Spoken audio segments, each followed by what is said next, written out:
Hi everyone. So I am joining you today. I want to talk about trauma. You might be wondering why is she talking about trauma? But I actually really love doing trauma work with my clients. That is actually one of the things that I'm very passionate about. I love helping clients heal and become different versions of themselves that they really want to be, but trauma stopping them from being able to do that. And so I wanted to talk about trauma today. One, because I geek out over it and I love it. But two, because I think that there are a lot of misconceptions about trauma and who has trauma. And so I made a couple notes. You're going to see me go back to these as we're talking, just so that I can make sure that I'm keeping on track and covering everything that I want to cover today. But I want to talk about what trauma is and what trauma isn't. Okay, so trauma is not something that just affects a small percentage of the population. Trauma affects everybody. I would say that every single person who I work with has trauma of some form. And that's okay. That's not something to be ashamed about or a stigma. Everybody has trauma, myself included. Okay. There are things that we know about trauma. I think if I say the word trauma and I ask you, what do you think about trauma? What does trauma mean? I probably would get the response of 9/11, somebody being in a war zone, physical abuse, sexual abuse, mental abuse, right? Finding out that your partner is having a long-term affair. Those are things that tend to stand out to people as trauma. And those definitely are traumatic events. Those can cause trauma responses in people. And so trauma is anything real or imagined that makes you question your mental safety, emotional safety, or physical safety. So it can be anything. It doesn't have to be something huge like 9/11 for your body and your mind and your soul to have a trauma response, okay? Really, it's any perceived threat to the safety of your mind, your heart, and your body, or loved ones, right? If you're a mom and you're worried about something happening with your kid, it can be an extension in that way too, or with loved ones, friends, things like that. You can have trauma that way. So it isn't just these big things, right? So in trauma therapy, we talk about big T traumas like 9/11, like sexual abuse, mental abuse, emotional abuse, infidelity, like an unexpected health diagnosis, death of a loved one that was unexpected. Yeah, it could be any of those. And that's not a comprehensive list. Those are just typically what comes up when I work with people with trauma. What tends to come up more frequently and what people are usually surprised about when I say that's trauma, right? Because I think people discount these experiences as trauma because they're smaller. They're smaller T's. They're little T's. And it doesn't matter, honestly, with trauma work, if it's a little T or if it's a big T. Trauma work is all going to be the same thing. What we're going to do is we're going to clear out the trauma. We're going to take its power away from you. And so typically when I have clients who come into the office, usually it is not this one-time catastrophic event like 9/11. It is more often than not something that has been a repetitive thing that has happened. And again, people dismiss it because they're like, okay, but it's not 9/11, or it isn't like I watched somebody get murdered. I should be fine. Usually I hear a lot of times I should be fine. So they discount and they dismiss and they invalidate their own experience in trauma. And what tends to come up is, but I should be fine because I had a really good childhood. So this shouldn't bother me. Or I was never physically abused, so this shouldn't bother me. Or I was never sexually abused, so this shouldn't bother me. I never witnessed something horrific happen. This shouldn't bother me, right? So that's your logical part of your brain getting in the way of trauma. And trauma is stored back here in the subcortex, that part of your brain that rests on your spinal cord and goes down to the whole rest of your body. That's where trauma gets stored. So when we go up here and we say, it shouldn't matter, I should be fine, we're totally discounting this part of us that still needs to be healed. And so typically when I have clients who come in, usually they have more of the little T traumas, the things that have happened repetitively. And that could be anything, right? So if you think of a little T trauma, you're going to want to think about something that if it happened once or twice, it probably wouldn't be that big of a deal, right? It probably wouldn't impact you as much as if it happened over and over and over and over and over and over the course of your life. And so the example that I tend to use is like, let's say your parent forgot to pick you up from school one time, right? And you're in the office and the office has to call and be like, Mrs. So-and-so, like, we have your child here that needs to be picked up. And they came and they apologized and they were so apologetic and so worried about you, and it never happened again. That would probably turn into something that you could laugh about later, right? It could be something that like, yeah, it happened. That was a blip on the radar, but that wasn't the norm. Okay. Just like if you were trying to maybe talk to someone who you think is safe, like a parent, a friend, a family member, and let's say they didn't respond in the best way. Again, if that happened one time, you could probably let it go as, okay, that doesn't really matter. That's not the norm. However, let's say more than one time, if like every couple months you were forgotten at school, right? If inconsistently you would reach out to somebody who you thought was safe emotionally and they didn't respond to you in the way that you needed, you would start to change the way that you're thinking and feeling about yourself, the relationship, and the world around you. So that tends to be what I see in sessions with people. Is it's usually people who come in and will say things like, I feel like what I say doesn't matter, right? Or I feel like I'm not a priority. I feel like I can never do anything right. I feel like I have to be perfect. Let me see if I'm missing any. Feel like I'm not good enough, right? I feel like I'm too much, or I'm too needy, or too fill in the blank, right? Too dramatic, too emotional, too quiet, too whatever. It could be any of those. Feeling not loved, feeling unimportant, feeling not heard, feeling like I have to make everybody happy. What I say doesn't matter. Feeling like I'm not deserving of, again, fill in the blank. It could be of happiness, of love, of speaking, of getting my needs met. It could be any of those. It could also be like they never choose me. I feel like I'm left out all the time. I feel like I don't fit in. I feel like I don't belong, right? Typically those happen from smaller instances that happen repetitively, right? Some of those can happen if there's like a really big trauma, like let's say you're in a marriage and your partner says, I don't love you anymore. I've been having an affair for 10 years and I'm gone. That's going to definitely lead to some of those, okay? It can also be though, like I feel like my older brother never let me hang out with him and his friends, and I kept telling him I really wanted to hang out and he just ignored me, right? If that happened once, probably not a huge long-term trauma, but if it was every single time your older brother went out with his friends and didn't invite you and didn't give you any reasons, but just kind of dismissed your needs as annoying, or like he just isn't even going to pay attention to it, that's going to send a message of like, I don't matter and I don't fit in, right? I'm not loved, or I'm a burden, or I'm too much, or I'm too needy, right? I have even seen things where I've had clients who feel like they would try to talk to their mom or dad or a guardian, and the parents didn't respond. They would invalidate them. So they might say or do something that's very invalidating. That's going to lead to those things. Bullying, right?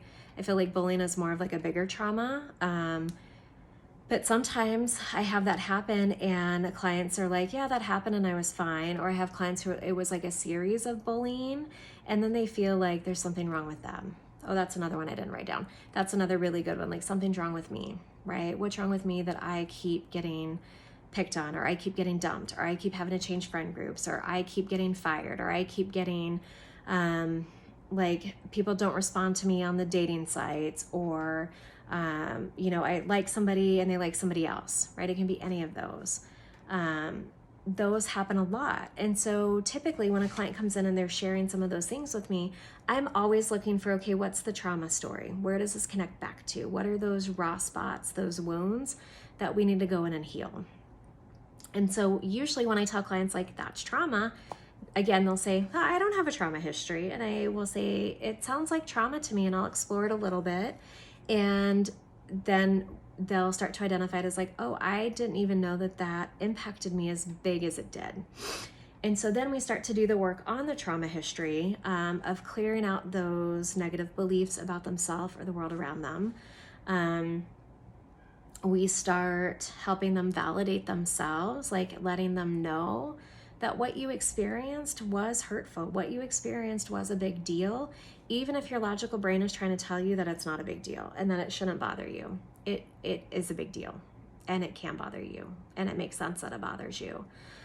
Okay, so a lot of what I do is I help clients understand the severity of whatever the trauma is, whether it's teeny tiny or really, really big. Okay, and I don't really talk about big or little with clients. I usually just talk about trauma, just very generally.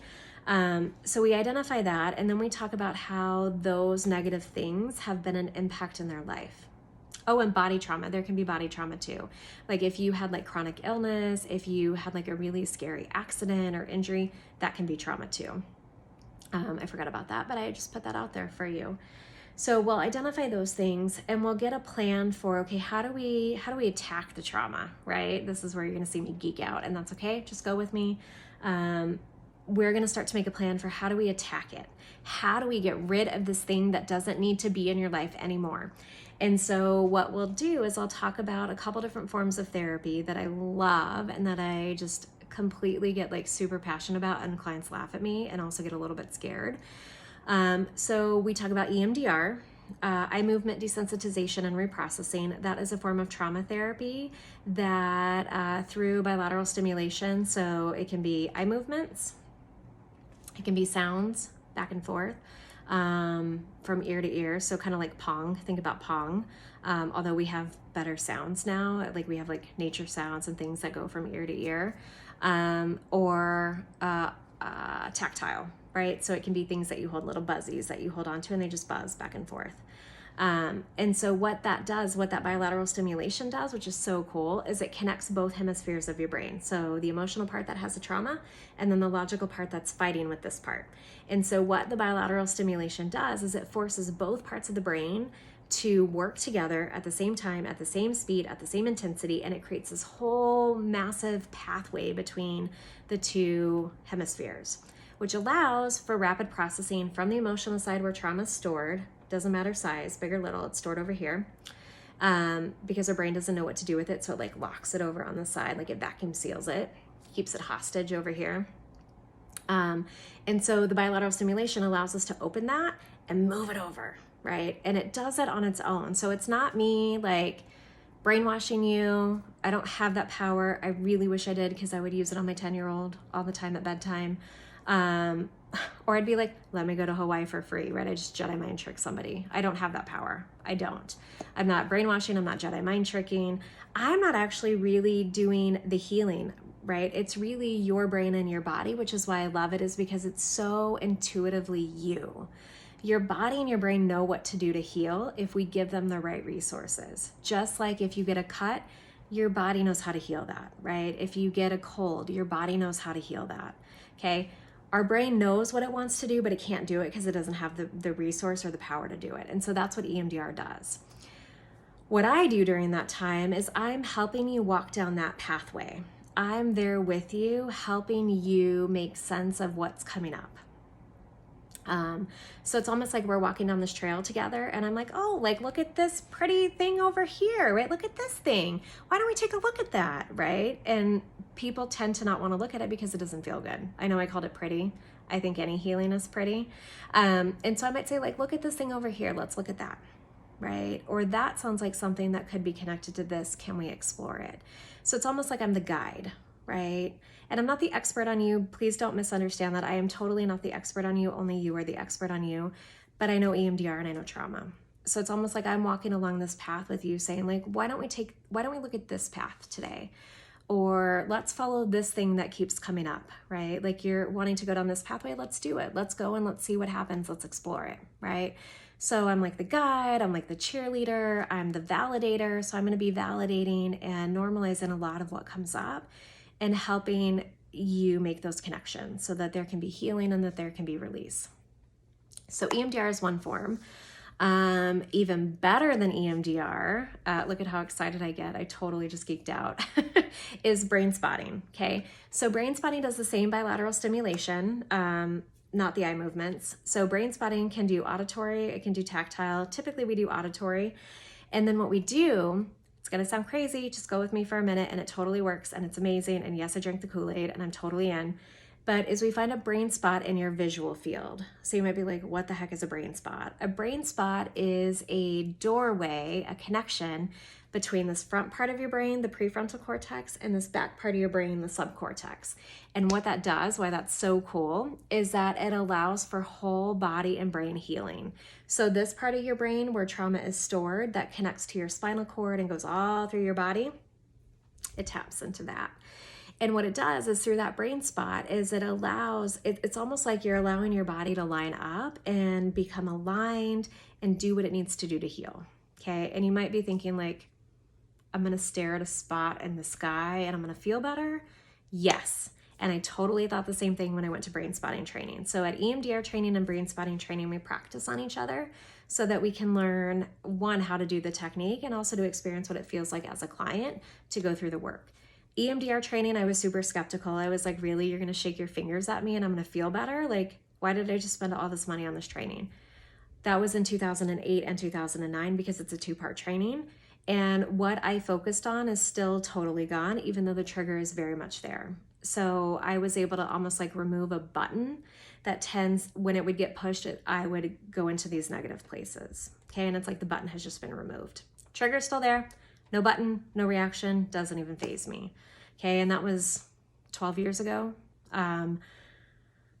Brain spotting, I thought the same thing. But I had been doing EMDR since 2008, so I know that it works. I've seen it work time and time and time again.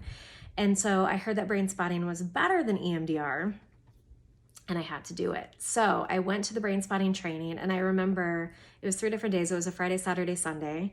And I was sitting with my partner on Friday, and I was looking at the pointer, right? So we use a pointer to help find the brain spot for you. So we as therapists will help you find your brain spot. We're going to find the brain spot if you can't find the brain spot.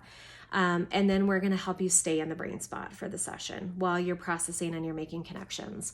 So I remember thinking on day 1 of brain spotting training, when we broke out to do the practice, I was like, this is so stupid.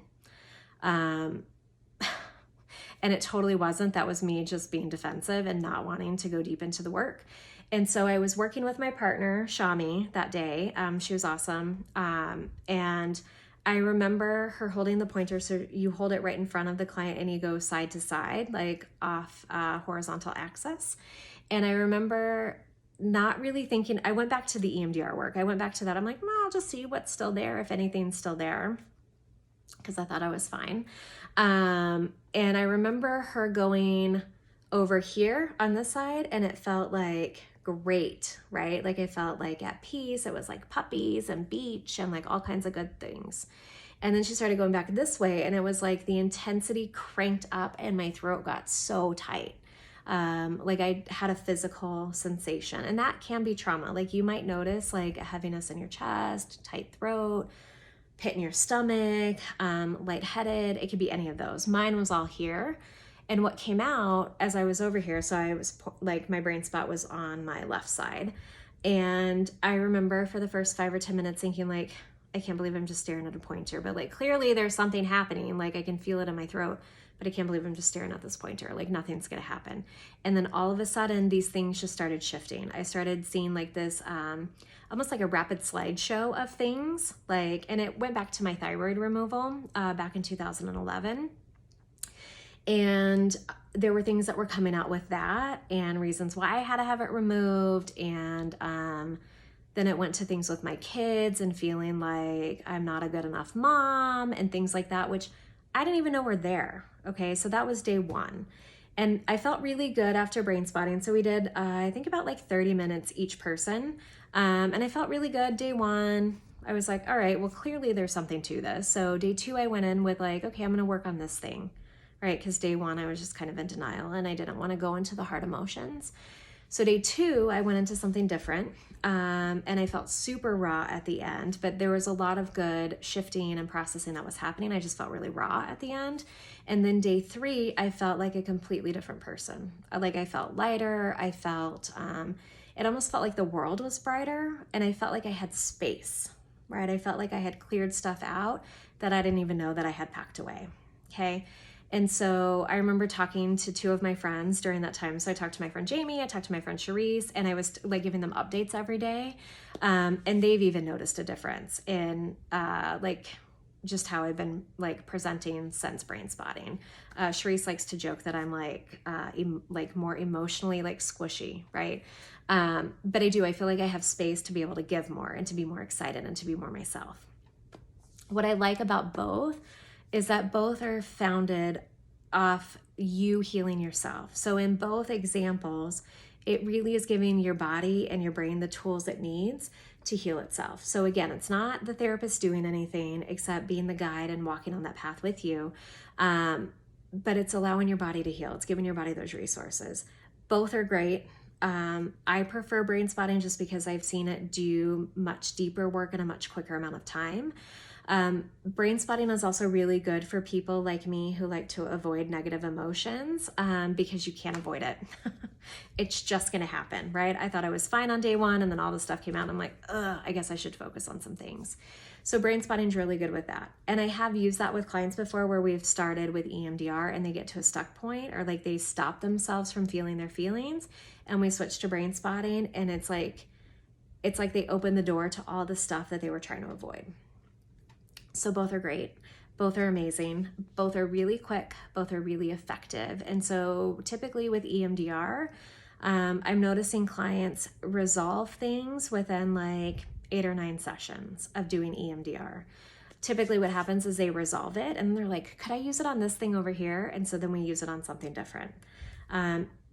With brain spotting, it's a little bit quicker. So with brain spotting, it's been about 5-6 sessions.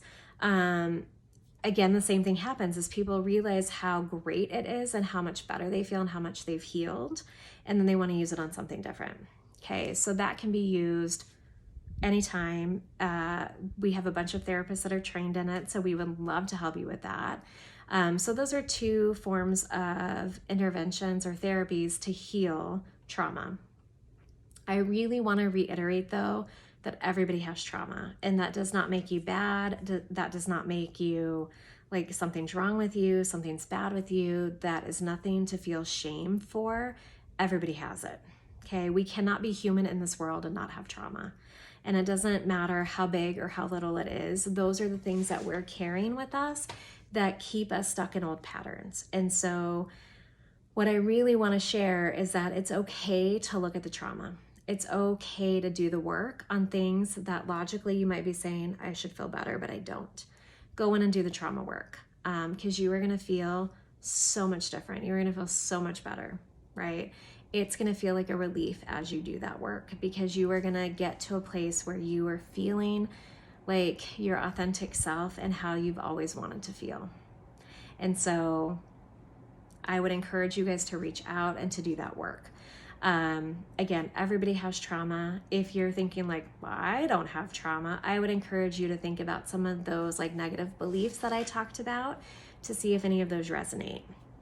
I may also post a list in the comment section of this video that has pretty common negative cognitions or negative thoughts and beliefs about us and see if any of those relate. If they do, you probably have trauma. You probably have some unresolved trauma, and that's okay.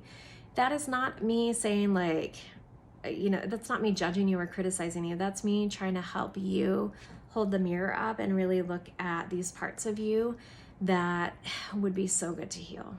Okay, it's just shining the light on different parts of you.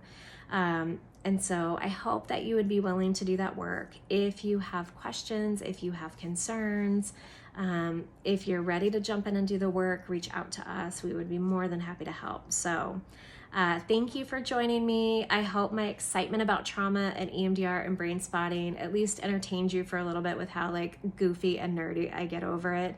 But yeah, so thank you for joining me for another video and let me know how I can help.